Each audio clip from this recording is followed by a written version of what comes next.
اوس دا یو د حجاب یو مسله د ټول امت د زنانو دپاره بیان کړه. د دې په سبب نزول کې دا راځي چې دا زنانه به په مدینه کې د شپې وتې د حاجت پوره کولو دپاره. په هغه وخت کې خو داسې نه و. هغه وخت کې پرېږدې نږدې زمونږ د مشرانو دا وخت چې روالي سه داسې خو نه و چې هر ځای کې باترومونه وو. نو قضای حاجت دپاره به خلک وتو، نو زنانه به د شپې وتې چې څوک یې نه ویني تیاری. نو دا منافقان به په دې د مدینې په دې لارو کوڅو کې به ناست شو، دا خبیثان، او دا زنانه به یې تنګولې، کله شپیلي وال، کله لاس پړقول، کله چغې وال، کله څه کله څه. نو دا فساق د مدینې دا به ناست شو، دوی به دغه کار کوو. خو چې کله به یې ښځه ولیده که نه، هغې به ځان پوره پټ کړی و، دوی به وایي نه دا دې نه غلی شي، دا درنه ښځه ده، د درنې کورنۍ ده او ازاده ښځه ده، وینځه نه ده.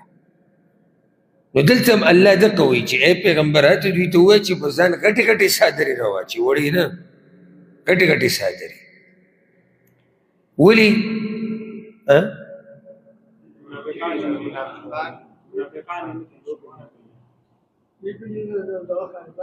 چې ویې پېژني، جواب یې دا ذلک ادنی یعرف، دا نږدې د دې ته چې دوی به وپېژندلی شي، که نه دوی به ونه پېژندلی شي، وپېژندلی شي. دا به یې نښه شي د دې چې دا د درنې کورنۍ ده او دا پاکه زنانه ده او دا غلط کار او د غلط څه اراده نه لري.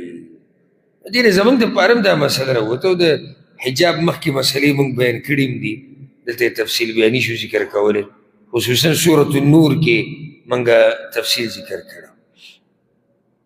دې نه دا مسله راووته که نه چې کله دې زنانه ولیده او هغې د پردې ډېر اهتمام کو او خاص توجه یې وله ورکوله، نو په دې خبره پوه شي چې دې په کور کې سم سړي دي. په دې خبره پوه شي چې کور کې سړي دي، او بیا اندازه تاسو ولګوئ نو چې کمې زنانه دغه شان ګرځي. او بله ده چې کومه زنانه پرده کوي او شرعي پرده کوي، نو څوک یې تنګوي نه. دلته الله وایي دوی وپېژندلی شي، او دا خو واضحه خبره.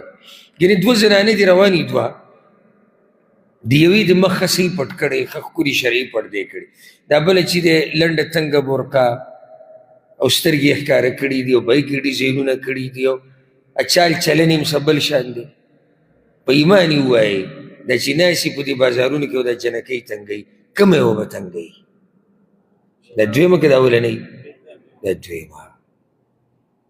پته ولګي چې دا اولنۍ دا قیسو والا نه ده، بله دا چې د درنې کورنۍ ده، که دې تنګ هم کړه سبا له دنه کېدی شي تپوس وشي، راودې نیسي په دې باندې. بله مسله الله وی ته خپلو بیبیانو ته ووایه او خپلو لوڼو ته ووایه، نو بل چا سره پکې ګنجایش دی چې د پیغمبر بیبیانو ته دا حکم دی چې په ځان باندې غټې غټې څادرې راواچوئ، او د پیغمبر لوڼو ته دا حکم دی چې په ځان باندې غټې غټې څادرې راواچوئ. نو بیا زما او ستا دا څوک دي چې دوی ته به دا حکم نه وي، او چې هغوی ته الله وایي چې د دوی پکې ساتنه وشي، د دوی حفاظت وشي، د دوی زړونه پاکي، زما او ستا دې باره کې به څه ووایي؟ نو دا حکم د ټولو دپاره دی. لئن لم ينته المنافقون، کچرې منع نه شول المنافقان، والذین فی قلوبهم مرض، او هغه کسان چې په زړونو د هغوی کې مرض دی، والمرجفون فی المدینه، او ډنډوره کوونکي په مدینه کې. درې قسمه خلک ذکر شو. ها څوک به ماته ووایي زر زر؟ منافقان په زړونو کې مرض دی، ډنډوره کوونکي. ها منافقانو به څه چل کوو؟ دوی به کوشش کوو چې خلک د اسلام نه واوړي، د الله په باره کې شکیان شي، په اسلام کې به یې شکیان کول. په زړونو کې مرض دی د شهوت، دوی به جنکۍ تنګولې، په لارو کوڅو کې به ناست وو. المرجفون دوی به ډنډورې جوړولې، افوا به یې خورول، او مسلمانان دومره مړه شو، هلته د دومره سخته راغله، هلته د چل مسلمانان به یې خفه کول. درې واړو باره کې الله وایي که دوی غلي نه شو که نه او دا خپل کارونه یې پرې نه ښودو، لنغرینک بهم، خامخا راتیز به کړو موږ ته په دوی، په جنګ د دوی. تا ته به حکم درکړو چې د دوی سره جنګ وکړه، په دې به دې راتیز کړو. ثم لا يجاورونك فيها إلا قليلا، بیا به نشي اوسېدی دوی تا سره په دې کې مګر لږ. کوم ځای کې؟ په مدینه کې. بیا د دوی دا قصه به ختمه شي. او سبحان الله کله چې دا ایتونه الله رب العزت راولېږل که نه، دې باره کې اثار دي چې منافقانو د زړونو کې چې مرض و، دوی بیا د لارو کوڅو کې دا ناسته، دا زنانه تنګول، دا ښکاره دغه یې پرېښود، کیسې کول بیا به یې پټ کول، ځکه چې ویري. ملعونین، لعنت به کړی شوی په دوی باندې، یا لعنت پې کړی شوی دی. اینما ثقفو، کوم ځای چې وموندلی شي، اخذو وبنیوی شي، وقتلو تقتیلا، او وجلی کیږي به په سختو وجلو سره. دا که دوی غلی نه شو، نو دې نه د دې د لاسه د هغوی په زړونو کې یره راغله چې یاره دا خو داسې نه په رښتیا داسې دا سزا راله راکړي، دا خو به زمونږ هر څه ختم شي. سنت الله فی الذین خلو من قبل، پشان د طریقې د الله په هغه کسانو کې چې تیر شوي دي مخکې. ولن تجد لسنت الله تبدیلا، او هیڅ چېرې به ونه مومې د طریقې د الله دپاره بدلېدل. یعنې څنګه چې پخوانو له الله دا سزاګانې ورکړي دي، دغه شان سزا به چا له ورکړي؟ دوی له به ورکړي، او د الله طریقه نه بدلیږي. یسألک الناس عن الساعة، تپوس کوي تا نه خلک په باره د قیامت کې. د قیامت په باره کې چې تپوس کوي دا یو څو قسمه خلک دي. یو هغه چې نه مني، مسخرې کوي، ټوغې کوي. او دویم مؤمنان دي، هغوی تپوس د څه دپاره کوي؟ د ځان پوه کولو دپاره، صرف ځان پوه کولو دپاره کوي، تیاری ولم کول غواړي. قل انما علمها عند الله، ووایا یقینا علم د قیامت د الله سره دی. وما یدریک، او څه پوه کړی ته، لعل الساعة تکون قریبا، چې شاید قیامت به یې نږدې. تپوسونه پرېږده چې کله قیامت دی او کله نه دی، عمل پکار دی. الله وایي کیدای شي دا قیامت نږدې. دا ایتونه واضح دي، دې تفصیل ته ضرورت نشته. زه غواړم چې دا صورت په دې یو څو منټه کې ختم کړو. ان الله لعن الکافرین، یقینا الله لعنت کړی دی په کافرانو. واعد لهم سعیرا، او تیار کړی دی هغوی لره اور لمبواله. دا هغه دي چې د قیامت تپوس به یې کوو، و به طور د استهزاء او د انکار، او قیامت یې نه مانو، او دوی دپاره لعنت دی او سخت عذاب دی.